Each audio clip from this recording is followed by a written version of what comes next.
Welcome, everybody. Welcome to our telephone town hall meeting. We really appreciate you joining us tonight. We're going to be on for the next hour, and these calls go really, really well if you ask questions. So if you do have a question, press 0 on the keypad on your phone, and 7 on the keypad on your phone if you want to provide us your email address so we can add you to the email database that we have and keep you up to date on matters in Washington.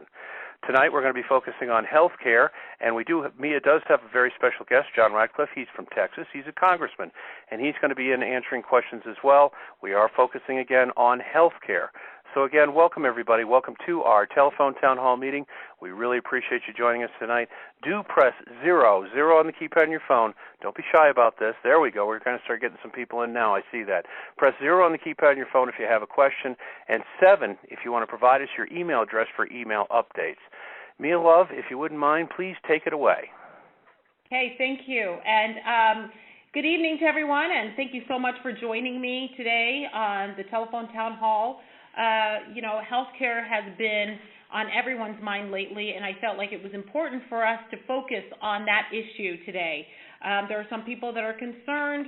There are some people that have questions, and I wanted to just make sure that we spend an entire evening just talking about healthcare, what we still need to fix, what's in the process, how we have a blueprint, but nothing is completely solidified. And so we still have the chance to add and change some things and maybe make some amendments. And so I wanted to make sure that we dedicated tonight for healthcare. I also have a friend joining me this evening, Representative John Ratcliffe, who is from Texas. John Ratcliffe came in with me in the 114th Congress, same class that we came in with, the Affordable Care Act as the health care law, and he is a former U.S. attorney. Whenever I have legal questions, whenever I have questions on constitutionality, John is always a really good resource to go to. We have been learning about the Affordable Care Act together. We've also have been learning about the fixes together, and so I wanted to make sure that we had John with us to offer some perspectives, and I'm certainly looking forward to spending the evening with you and talking about this and introduce you to John. Mia, thanks so much. Thanks for the invitation to be here, first of all. It's always great to spend time with you, and it'll be great to have an opportunity to visit with the 750,000 Utahns that you have the privilege of, did I say that right, Utahns? Utahns, yes. Not Utes, right? Utahns. Utahns, that you have the privilege of representing, and I'm sure they have a lot of the same concerns that the folks in North and East Texas that I have a chance to represent do on the issue of health care and what's been happening with the Affordable Care Act. I do want to tell the folks of the 4th Congressional District of Utah what a privilege it is to serve with Mia Love. I will tell you, we came in together and we've become friends, but I want to relate to you that every day when I'm on the floor of the House, almost without exception, there's a line of folks there to visit with Mia to get her advice and her support and her counsel. She's one of those rare members of Congress who very quickly is not just liked but respected, and her support is important to folks. And so I hope you appreciate what a great representative you have, how well she represents you as the one voice for folks in her area of Utah, and what a privilege it is to serve, and I'm just grateful that you invited me to be here tonight. Well, that was nice. Thank you. Thank you. So take it away. All right. Well, let's take some questions right up if we can. Rich, don't forget to poke a couple my way. I'm going to go with this early question that came in first, though. It came in via electronics. This is from Sarah, and the changes outlined in the new GOP scare me. How is this transition going to work, and are you concerned that people may lose their health insurance? How will this plan make it better? Okay, so one of the things that I wanted to talk about is, first of all, we have to understand what we had before and what we're trying to fix. Obamacare, for the ACA, mandated that everyone had to have health care insurance or pay a penalty. If you didn't have enough money or you didn't make enough money, then you can get government subsidies to help you pay for your insurance. However, many people did get insurance, but because of the high deductibles, couldn't use it. There were some that couldn't afford premiums, but I heard from so many families that the deductibles were very difficult for them to use. I also hear from families who were kicked off of their private insurance, moved on to the exchange to find out that they weren't available for any of the subsidies. They put their children on CHIP, and they paid the penalty without having any health care at all. Before the ACA, 87% of Americans were actually happy with their health care. And unfortunately, instead of fixing it for the 13% that were really struggling, they overhauled health care and made it very difficult for the majority of families, around 60%. So we had increased employer premiums on an average of 32%, increase of individual market premiums by 99%, for individuals, and 140% for families, increased deductibles to an average of $6,000 for an individual and $12,000 for families on bronze plans. Many of the insurance companies had to leave the market because they did not see the cost coming down. That is why 70% of U.S. counties have only one or two insurers and in the exchange. The co-op program has failed, wasting $2.4 billion in taxpayer-funded loans, and the bottom line is Obamacare was unsustainable.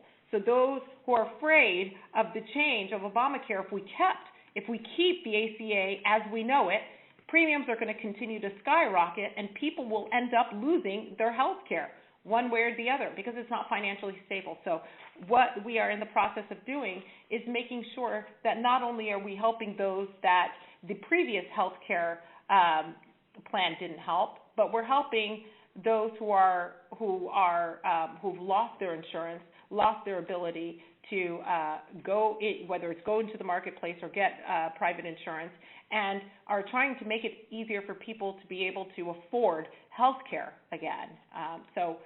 John, do you have anything you wanted to add to that? I put a whole lot out there. You did, and Sarah, it's a great question. It's a question that I've gotten a lot too, and as you can see, Mia has great command of the sort of the facts and the statistics behind this. But her last point is probably what I would focus on.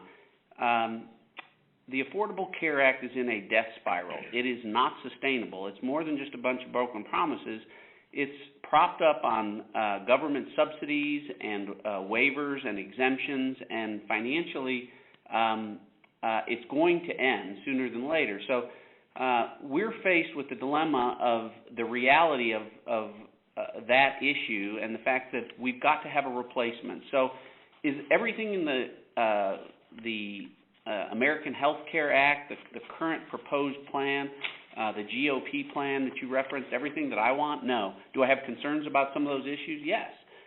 But we're trying to move this legislation to a place that is the most compassionate and that will cover the most folks and do the least amount of damage that the Affordable Care Act has done and would do. So,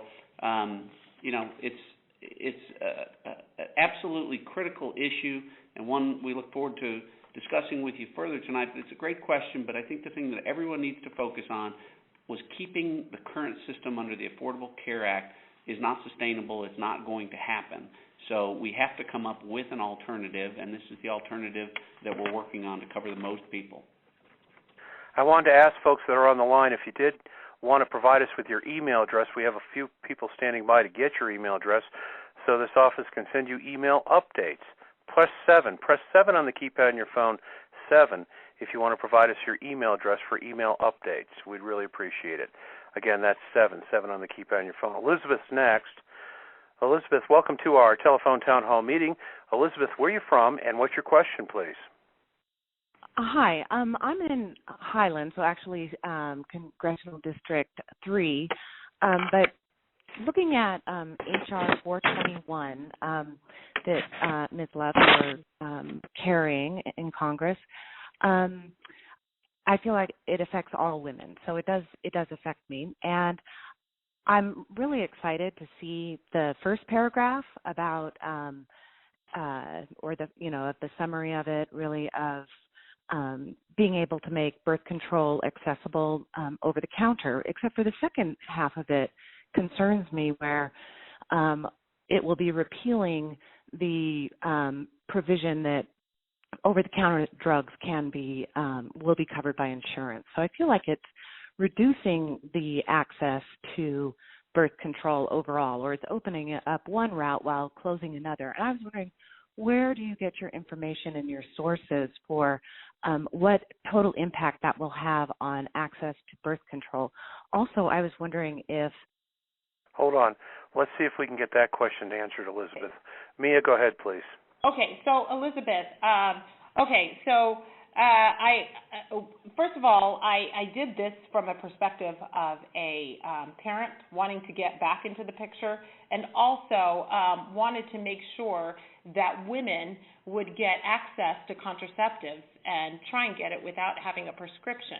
So let me tell you where this came from. I believe that women have a wide spectrum, should deserve a wide spectrum of safe and effective contraceptives made conveniently available to them.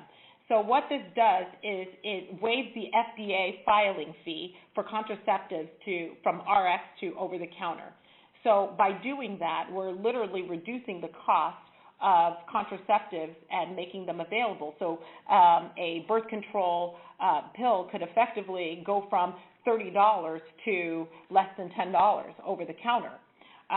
What that does, I know it's saying that it wouldn't allow insurance. Right now, it does allow insurance to pay for.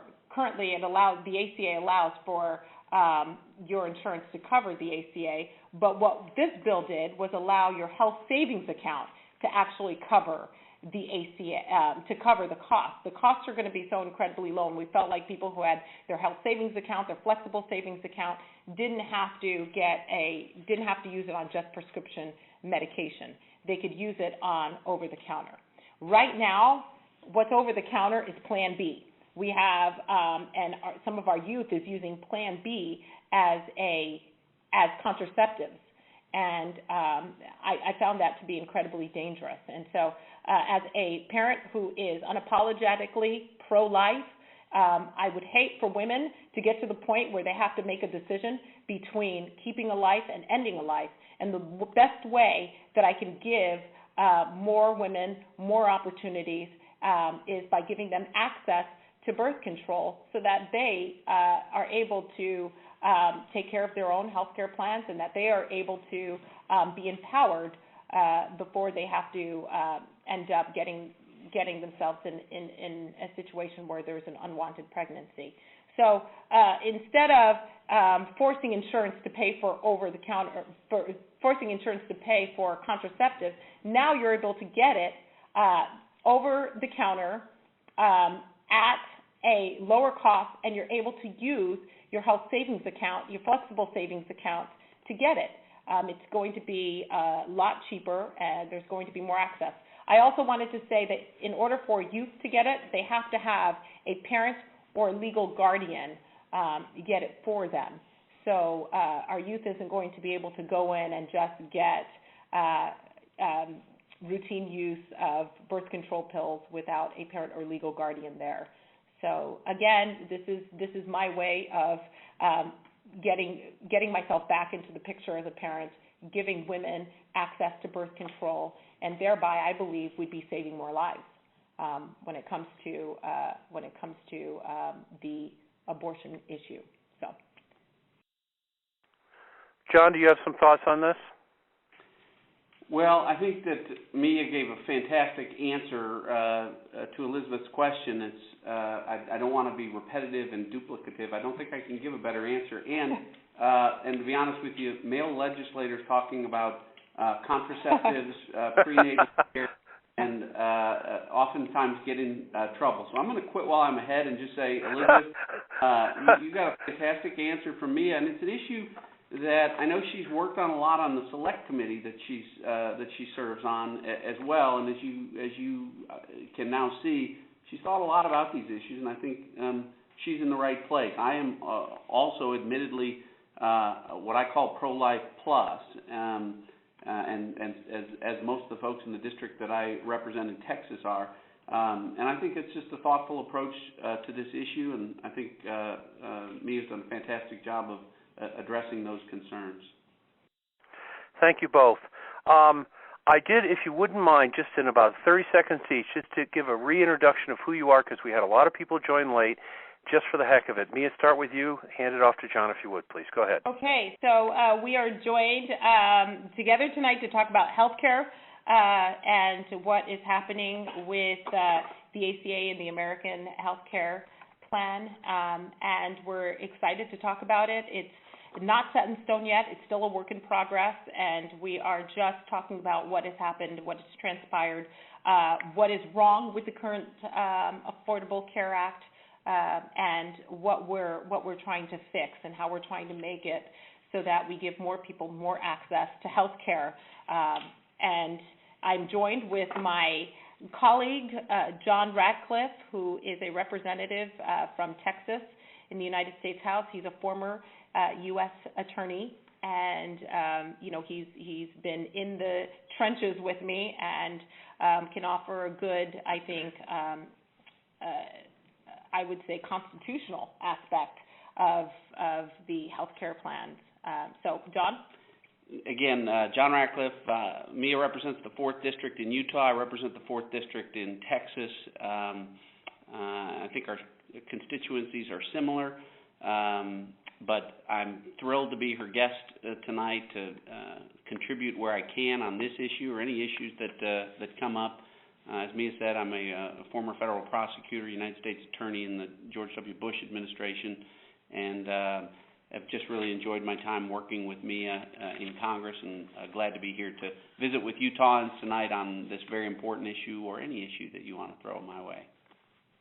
Let's take Rain next. Rain, welcome to our telephone town hall meeting. Rain, where are you from, and what's your question, please? Hello, this is Rain Wallace. I am from West Valley City, Utah. Hi, My Rain. question is about the Affordable Care Act we currently have. My concern is that there's way too much politicking going on when it comes to our health care in the United States.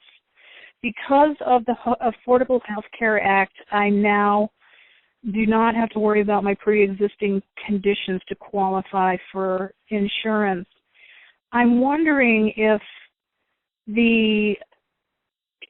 Congress is aware that they can fix the Affordable Care Act and take care of what's wrong with it, rather than repealing and replacing it, because that costs a lot more money, and it just appears that it's all about politics. The Republicans don't want to work on a Democratic bill, so they'd rather repeal the whole thing and start from scratch. But when... Okay. Let's answer Rain's queries and questions, please. Mia, start first. Okay. I think I'm going to let John jump in on this one. Yeah, Rain, okay. Listen, a question that I think Mia and I have both received from different constituents, and it's a fair question, but we've had a chance to really study these issues, and I think as we mentioned a little bit earlier, the problem with the Affordable Care Act is that it's not sustainable. We looked at whether or not this issue could be fixed, and it's currently in a death spiral. And so from a financial standpoint, fixing it is not an option. And I will tell you, the issue of partisan politics is one, it's a fair question, but I will confide that many of the Democratic colleagues that me and I work with and respect behind closed doors will admit to us that the Affordable Care Act is not fixable. And so, having studied these issues and understanding that basic premise that the Affordable Care Act is in a death spiral, we, on behalf of the American people, really have an obligation to repeal it and replace it, because if we don't repeal it, it's just going to fail on its own. So we don't want to wait for that. And in the meantime, while it sounds, Rain, like this Affordable Care Act has worked well for you, I will acknowledge that it has worked well for many people. Unfortunately, it has not worked well for a majority of people.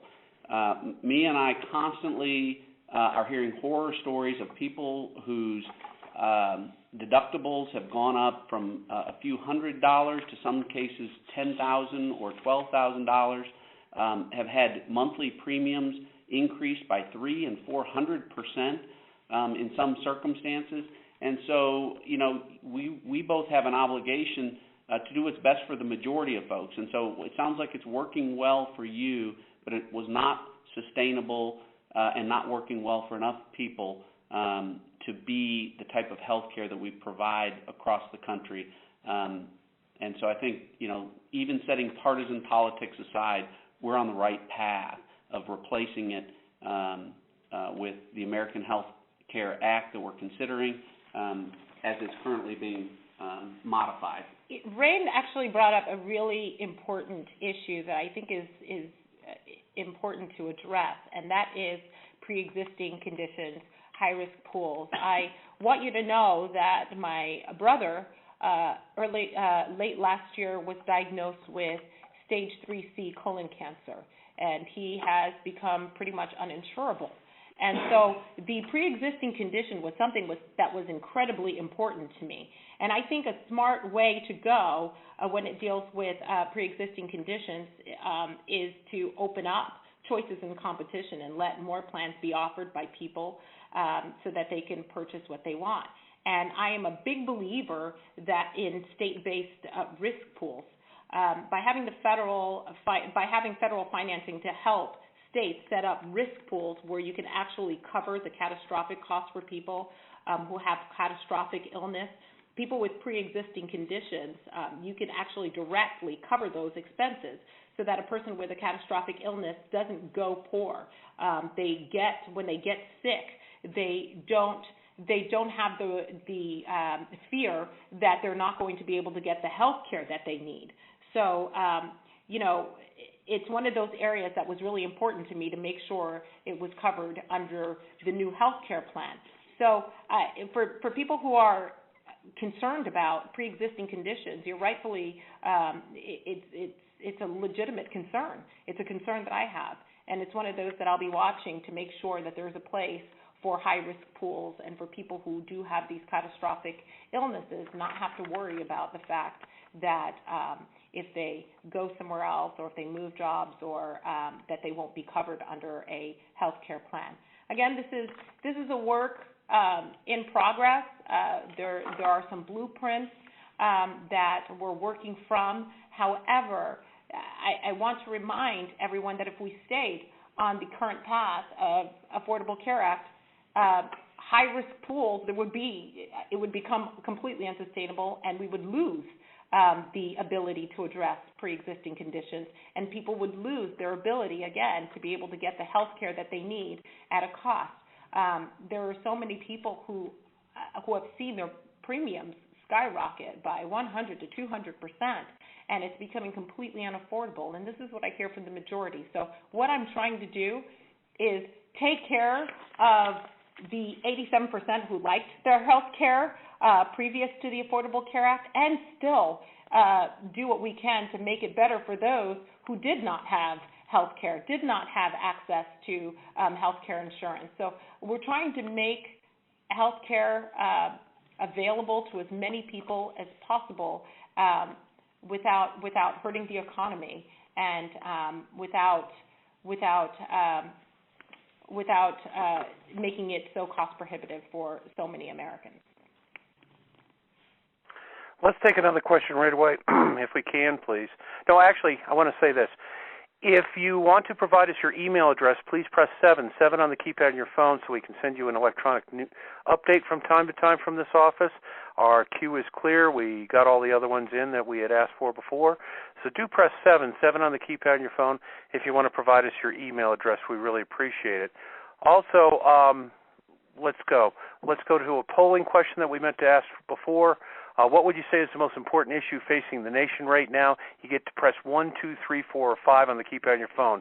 So again, what would you say is the most important issue facing the nation right now? Press 1 for education, 2 for the national debt, 3 for health care, 4 for national security and defense, or press 5 for immigration. Again, the possible answers are education, press 1, national debt, press 2, healthcare, press 3, national security/defense, press 4, immigration, press 5. While you're voting, and thank you so much for voting, let's take Carrie.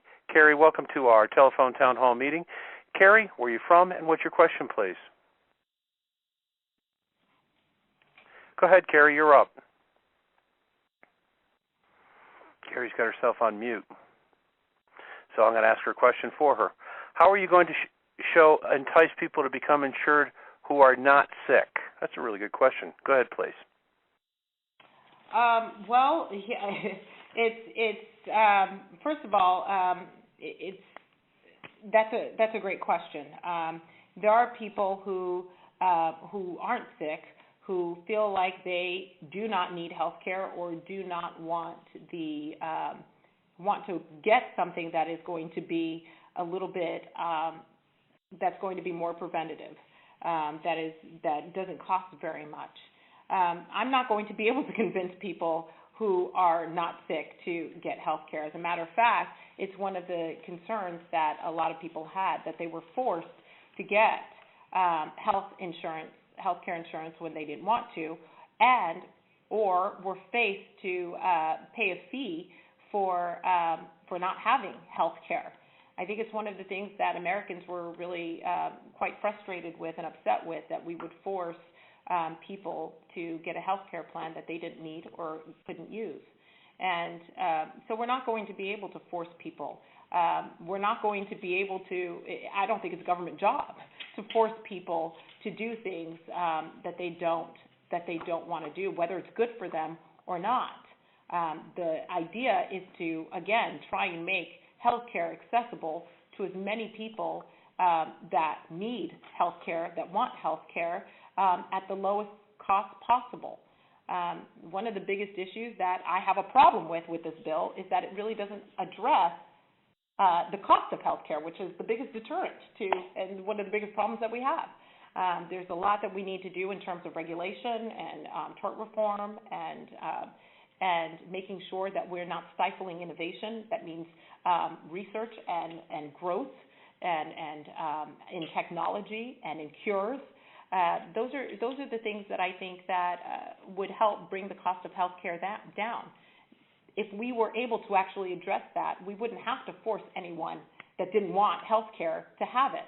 But also, people need to know, everyone who's listening out there, that if you don't have health care and something happens, you're going to be responsible for paying for your health care, and that's a risk that you take. And I don't think that government can keep people from not taking those risks. But again, this is about giving people access to health care that need it and that want it, and the kind of health care that they prefer to have.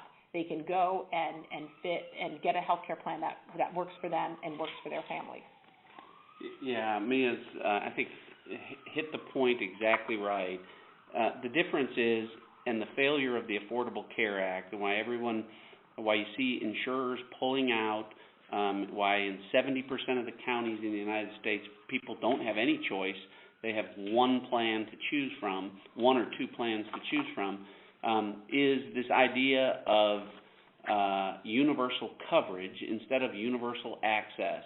It's not the role of the government to mandate health care for every person. So young people, if they don't want to get health insurance, and in many cases they don't feel like they need it and they don't want to spend their money that way, that is one of the underlying premises that was the failure of the Affordable Care Act.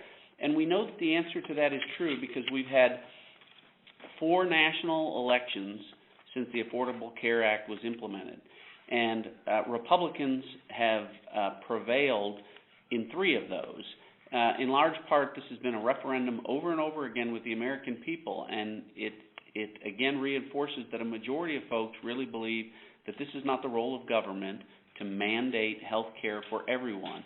It should be the role of government to foster and facilitate access to health care for as many people as want that access. And so what we're really focused on is universal access for those that want it. Our role isn't to force people to get insurance. That shouldn't be the role of limited government. And a majority of Americans have made that very clear in how they've voted on the polls in the 4 national elections since Obamacare was passed. Okay, we did a poll just a minute ago. The polling question went like this. What would you say is the most important issue facing the nation right now? At 42%, health care, 19%, the national debt, and at 12 and 13%, right around there was national security, defense, and immigration and education. So by far leading the pack was health care, followed somewhat closely. No, not really. National debt was half that. Mia, your thoughts, and then John, your thoughts on those results, please. Well, it's 42% healthcare, and I think it's because that's what we're working on, and that's what we're dealing with. I mean, you're talking about a big portion of the American economy, and I wanted to say this because I think that this is what there are a lot of people that are why a lot of people are concerned about this. We as Americans are really concerned about what we're going to lose in this process. And I have to say, when government gets too involved in anything, the same thing always happens. Prices go up, quality goes down. And so, again, what I'm trying to do is at least get the decision-making closer to people, try and get people to be part of their own decision-making instead of every single decision being made at the federal government. When people feel like they have control over their success and over what happens in their lives, I think that we can say that Americans are more trustworthy with their own decision making than federal government is. I've always been a person that says I trust the American people to make decisions for their lives and for the betterment of their communities than I do the federal government. When we still have to be concerned about the national debt and deficit spending, and this is a big part of it. We have to get off of the current path that we are on. Last night, the national debt clock was reset at $19.8 trillion. When I first ran, we were at $13 trillion. It's out of control. This is the debt is not sustainable, and it remains one of the number one problems that we have in the United States. So again, healthcare is a big part of it, and everything that we do addresses whether our children are going to be able to have a future, and whether they're going to be left with a better country than we have. And so, as a parent of 3 children, as a mom, as a PTA mom, as a wife, as a Utahn, it is our responsibility, all of our responsibility, to try and do everything we can to make sure that our country is financially sustainable and healthcare is going to be sustainable for those who want to have healthcare insurance. Yeah, as I look at these poll results, they don't really surprise me. I think that healthcare at 42% is partly, as Mia said, because it's what we're focused on. It's what's in the news right now. But when you look at healthcare at 42% and the national debt closely behind at 19%, those two are inextricably intertwined. Folks are concerned about healthcare, and I think it really is. This is a reinforcement that when you look at 60% of the issues relating to healthcare and how healthcare has contributed to the national debt, really drives home the point of why we're on the path that we are, and why Republicans have been given the opportunity to chart a better course for Americans. Listen, it's no secret. When Barack Obama came in, our national debt was about $9 trillion, and shortly after he passed the Affordable Care Act, that is one of the primary reasons why we've seen our national debt more than double in that time. Why he has incurred more towards our national debt than all 43 presidents before him combined. So all of these things really underscore the point that this is an issue that we have been on the wrong path, and we need to get on a better path. And I think that clearly Republicans have not been just given that opportunity. We've been given that mandate from the American people. I would like to say, frankly, national security and defense, those numbers, I look at that, I think those are a little bit low.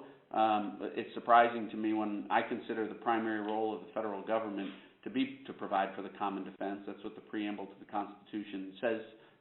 That why we have a federal government is to secure the sovereignty and integrity of our territorial borders. But I think that the fact that healthcare and the debt have been in the news more recently is probably one of the reasons behind those numbers. If you want to, this is the last ask for both these things. If you want to provide us your email address so we can send you email updates, please press 77 on the keypad on your phone. If you have a last-minute question, press 0. Let's take Don next. Don, welcome to our telephone town hall meeting. Yes. Don, where are you from, and what's your question, please? Yes, I'm from Murray, Utah. It might surprise you to know that when the 1929 crash came, there was no debt. That's something to ruminate on. Social Security, I'm surprised that you don't believe in that as the most successful government program that's ever been enacted. And you saw what happened when President Bush tried to toy with it and put it in the stock market. Don, do you have a question? We have 40 people behind you, if you would, please. I wonder why all the fear-mongering, the Affordable Care Act is most certainly not in a death spiral. 12 million people just signed up for it while they had a chance. And I'm wondering why you're doing all this fear-mongering. I know you don't believe that health care should be a right. Your thoughts, please, Mia. Okay, Don.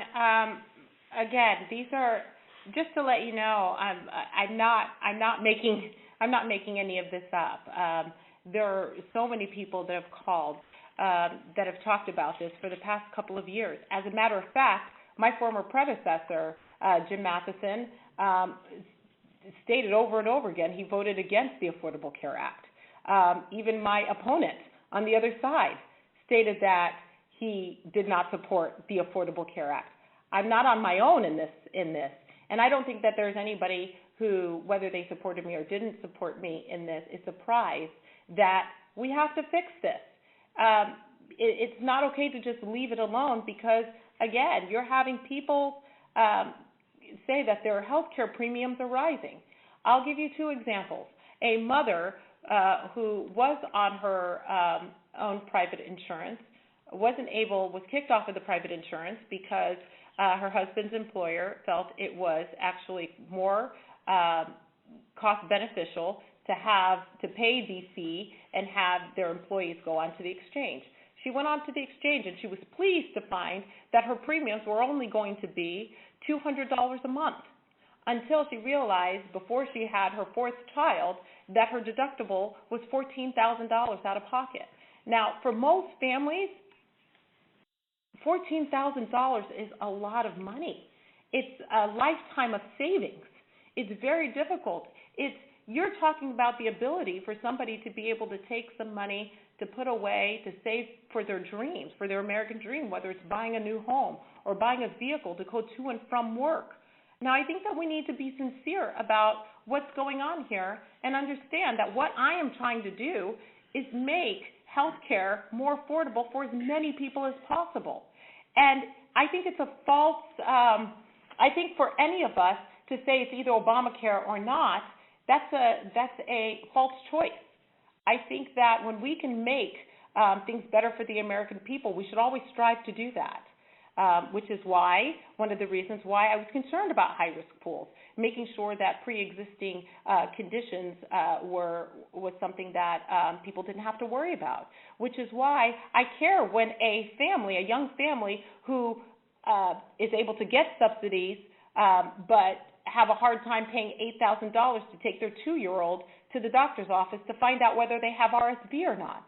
These aren't things that I've made up. These are people that have called the office and have been really concerned about the fact that they have not been able to either get themselves to a doctor or to the hospital when they need these problems. So again, I'm not going to anybody who says that my goal is to try and pull the rug out from anybody who is happy with what they have. That's not what the goal is. The goal is to try and give as many people as much access to health care at the lowest price possible. And I think that we should all be striving for better. It's who we are as Americans. I don't think it's okay to settle for something that is working for some and not working for some. I think we need to strive to try and make things and give as many people as many opportunities as possible. And that's, I believe, what I was asked to do when I took this job. Now, I'm not going to rubber stamp everything. I'm not going to rubber stamp everything that my party does. I've talked about some issues that I have with the plan, the current plan, and I plan on continuing to voice the issues that I have. But again, my job is to tell you straight what's going on, what the current problem is, and offer solutions to fix it. Because I think that's one of the things that we here in Washington, the ones that are really working hard to try and make it better for everybody. It's not just talking about what's wrong with something, but really putting forth a plan to fix what's wrong. And I think that's what I'm doing. John, did you want to add anything to that? Oh, Don sounds like he's not very persuadable. Don, what I would say to you is that you're certainly entitled to that opinion, and we're not to say that it's a wrong opinion, but you're certainly in the minority. As I said before, the Affordable Care Act was passed in 2010. We've had midterm elections in 2010, 2012, 2014, 2016. And Republicans have run on repealing the Affordable Care Act, and Democrats have run on keeping it. And in that time, Democrats have lost control of the Senate, they've lost their majority in the House, they've lost the White House, and they've lost 3/4 of governorships across this country. So a majority of Americans just have a different opinion and really believe that we are on the right path when we repeal it, and we're trying to get to a bill that works better for all Americans. With that, let's do a quick polling question. Excuse me. Goes like this. Do you currently have health insurance? Press 1 for yes and 2 for no. Pretty simple stuff. Do you currently have health insurance? 1 is yes, 2 is no. We appreciate your voting. We're just trying to get a feel for this. Penny's next. Penny, welcome to our telephone town hall meeting. Penny, where are you from? And what's your question, please? Hi, I'm from Mill Creek, Utah, and I am calling with regards to concerns that my parents have about their Medicare coverage. My mother is 78 and very healthy. My father is 81 and very vital, but has some kidney issues, and every few years he finds himself in the hospital with a kidney stone situation, which requires anesthesia and, a couple of different times to go in, blast the kidney stone, et cetera. And they're just concerned how a savings plan or a tax credit, and again, we haven't heard exact numbers, but numbers have been thrown out there, and it wouldn't even come close to covering my father's visit, even mildly at one of those, for one of those episodes that he has. And it just is concerning, I think, for elderly people that they are being left behind, and because they have enjoyed health in their lives and they are in their 80s, that I guess that's what their lifespan is, and that's good enough. And Mia, your thoughts on what Penny's been saying? Penny, actually, to be quite frank, it's a concern that I have also. My parents are both now retired. They've worked really hard to put money aside in Medicare and Social Security and try and put money aside personally. And once again, I feel like our senior citizens are getting the short end of the stick. And I hope that some of the changes that are made will address the issue when it comes to Medicare. But I actually, I agree with you on this issue. But I do also want to say that one of the things that I didn't like about the ACA is that it continued to take money out of Medicare to pay for Obamacare. That was one of the things that I was really frustrated with. Over and over again, we would see the robbing of Medicare to pay for health care, and I was always concerned with that. I'm still concerned with that. I don't like the fact that our senior citizens are always the last ones to be taken care of. They've worked really hard. They were forced to pay into Medicare and into Social Security, and I think that I believe that we need to keep the promises that we made to our senior citizens, to make sure that they are not forced or not told that they have to go back into the workforce to be able to cover the things that the American government told them that they would cover. So, Penny, I actually share those same concerns. I hope that we can get to a place where we can address that, and I'm certainly going to be working as hard as I can to make sure that we keep the promises we made to our senior citizens. Thank you, Fergus. All right. Let's take another question if we can. Let's take it from Gary. Gary, welcome to our telephone town hall meeting. Gary, where are you from, and what's your question, please? I'm from West Jordan, Utah. My question is about the runaway costs of drugs.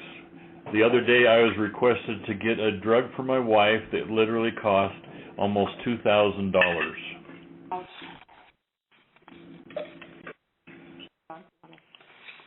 Mia, your thoughts? It was from West Jordan, yes. Well, it's again that was the concern, the rising cost of prescription medication and drugs. Again, this is one of those areas where we need to, first of all, I believe it was Gary that asked that question. First of all, allow people to use the tools that they have to help pay for pharmaceuticals. The first thing that we need to do, again, is to address the high cost of medication. We need to make sure that we are removing the unnecessary regulation that drives up cost. And one of the things that we do address is the health savings account expansion, where it expands the size of HSAs that could be coupled with high deductible insurance plans up to $6,550 for an individual and $13,000 for a family. We need to allow people to use their health savings accounts and their flexible savings accounts to help subsidize the cost of prescription medication when they need to subsidize the cost. But first and foremost, what we need to do is bring down the cost of these of the pharmaceutical drugs and bring it down. And the other thing also is the disturbing news where, when we heard about EpiPens and monopolies on drugs that are needed by people, we really need to get a hold of making sure that pharmaceutical companies aren't profiting off of these drugs just or driving up the cost just because they know they're life-saving drugs for Americans. I mean, that's something that I really think that we need to address. John, do you have any thoughts on that? Yeah, Gary, it's a complaint that we hear a lot, and Amia hit the nail on the head with respect to, we've held hearings, highlighted the runaway costs of drugs. The EpiPen was one that got a lot of attention, but we know, like you mentioned, the cost of your wife's drug. This is an all too common refrain, and this really kind of goes, one of the reasons that I'm encouraged about having Donald Trump as the president and this mindset of draining the swamp. I mean, Big Pharma is one of the special interests that has a lot at stake in what we're doing, and the focus really needs to be on helping the people, not helping the special interests. And I think a unified Republican Congress is really trying to support the president in making transformational changes to the way that Washington has done business. And some of these runaway costs are a result of increased regulations that have happened under the last administration, and undoing those will help that. But also standing up to special interests and really getting back to serving the American people and keeping the promises that have been made. And it's one of the reasons that I'm optimistic about the change that we all have with getting away from the gridlock that has led to many of these problems in Washington right now. One of the things I also wanted to add is that, look, there are different people who have different thoughts and different feelings about the current president. I want everybody to know in the 4th District that it's one of the reasons why I think it's important for us to have checks and balances and to be able to have, to restore Article 1 back to the Constitution. So we're not leaving it to one person in the White House to legislate for us. I will be supportive of the current president when he does things that are good for our country, but I have no interest in giving up my Article 1 responsibilities as a member of Congress. The House of Representatives is a branch of government that's closest to people, and it's important for us to make sure that we are not legislating behind the desk of the White House. I would not support the behavior of legislating through executive orders with the former president, and I think that we need to hold the current president to the same standards. But this is one of the reasons why, again, the work that we're doing should be right here in Congress, so that we can take your voice, your opinion, and make sure that we are the ones that are legislating and that we are working with the Senate and the White House to pass legislation that is important to the people on the ground. It's so incredibly important that we continue to do this and that you make your voice heard so that I can take those thoughts, those opinions, and add those to our legislation. It's about governing by the people, for the people, and government of the people. So I just wanted to add that because I think it's important when we talk about the relationship with the House, the Senate, and the White House. The last polling question, percentage-wise, how many people had health insurance on this call? By the way, it was 91%. Let me ask another polling question if I can, though. Do you feel your voice is being heard when it comes to the important issues facing this nation? Press 1 for yes and 2 for no. We appreciate your input. All right, let's take Judy next while you're voting. Judy, welcome to our telephone town hall meeting. Judy, where are you from? And certainly what's your question?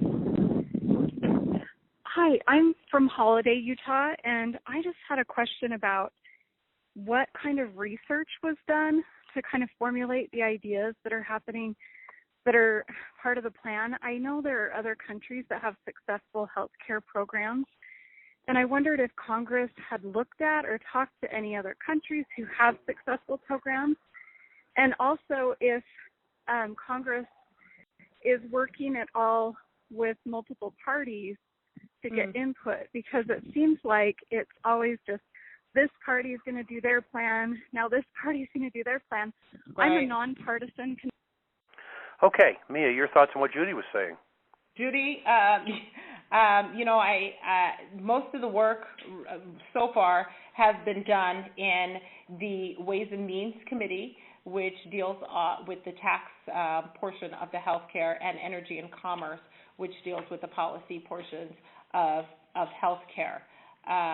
Right now, I know that there were a lot of expertise, a lot of whether it was insurance companies, healthcare organizations were involved in the blueprint of the American Health Act. I know that there were a lot of people that were part of this plan. One of the criticisms I have is the hearings. I wish that there were more hearings on it before there was a blueprint. I'm continuing to ask for more engagement on this, more people putting their minds together to make sure that we have something that is going to help as many people as possible. But one of the biggest issues, again, that I hear from healthcare organizations, insurance companies, and people is the fact that we have not really addressed the cost of healthcare. And I'm going to continue to speak to Speaker Ryan about that and let him know that that's a big concern. It's a concern of mine, and it's a concern of a lot of people that have been involved in this process. We are getting close to our time we had allocated for this call. We appreciate everybody being on. If you had a question, didn't get it answered, or press 0 or not, it doesn't matter. You can leave us a voicemail at the end of this call. If you want us to try and get back to you, we have to have contact information, for instance, your name, email address, phone number, some way to get back to you and know who we're talking to. So do stay to the end of the call to leave us that message if you wouldn't mind. Mia and John, if you'd both take turns and bring us to the finish line, that would be great. Go ahead, please. John, I'll let you go first since you're my guest. Well, thank you. Again, it's great to visit with you tonight and be able to listen to the concerns of Utahns that you have the privilege of representing. It's great, helpful to me to hear different perspectives from people from another state, and that reinforces that a lot of what I've heard from folks in Texas is similar, and that Americans have a lot of the same concerns and worries about the issue of health care and frankly, the direction of government generally. So thanks for the opportunity. And again, I really want to focus all of the listeners that are on this call again to what a tremendous job Mia Love does representing you. One of the reasons I'm here tonight is not because we're friends, but because I greatly respect and admire your member of Congress. That's a widely held opinion from members on both sides of the aisle. Mia is one of those rare members that really does have the ability to work with both sides and earn the respect from people on both sides of the aisle. And it's one of the reasons that she's risen so high, so far, so fast in just a little over 2 years. So you're certainly blessed to have such a wonderful representative for the 4th Congressional District of Utah, and it's a privilege for me to be able to serve with her and call her my friend. Well, thank you so much. And this was such an important issue. And as you can see, there's a lot of diversity of thought here. There's, but I think that what we all, every single one of us, have in common on this phone call is the fact that we want to make sure that health care is affordable and that we give as much access to health care for those who need and want health care insurance. I am so honored to have been able to speak to you tonight and thank all of you who took the time to join me. We still have a lot of work to do. I'd also like to thank Congressman John Radcliffe, who is such a great friend, and joining me on this healthcare telephone town hall. Again, I think it was important to hear different perspectives and thoughts and approaches on how to fix healthcare and how to make sure that it is something that is going to be sustainable and is not going to be detrimental and certainly cost prohibitive for Americans. I want you to know that I do believe that I live, unfortunately for John, I do live in the best state in the country. Texas is okay, but Utah is quite a bit better. And, I know that people are absolutely concerned. They're concerned about losing their health care. They're concerned about spending. They're concerned about the deficit and how we're going to be able to sustain that type of debt. And I also want you to know that one of the reasons why I didn't take the government health care plan is because I believe that members of Congress should live by the rules and the laws that they create. So I've stayed on the private health care insurance. My husband and I have been concerned because year after year there's always the threat of it going away because it would be a lot easier for his employer to tell everyone to go on the exchange and to get rid of the private health care plan. I wanted to make sure that I knew exactly what was happening in the private sector so I can stay as close to people as possible. I want you to know I travel home every single weekend because it's important for me to continue to talk to you. And those of you who are concerned, I want you to know that it's not in vain. Your concerns are not falling on deaf ears, that we are listening to your thoughts, we're listening to your concerns, and I will be making sure that your voice is heard in Washington. So continue to engage with our office, continue to speak with us, and thank you so very much for giving me the honor of representing you in the United States Congress.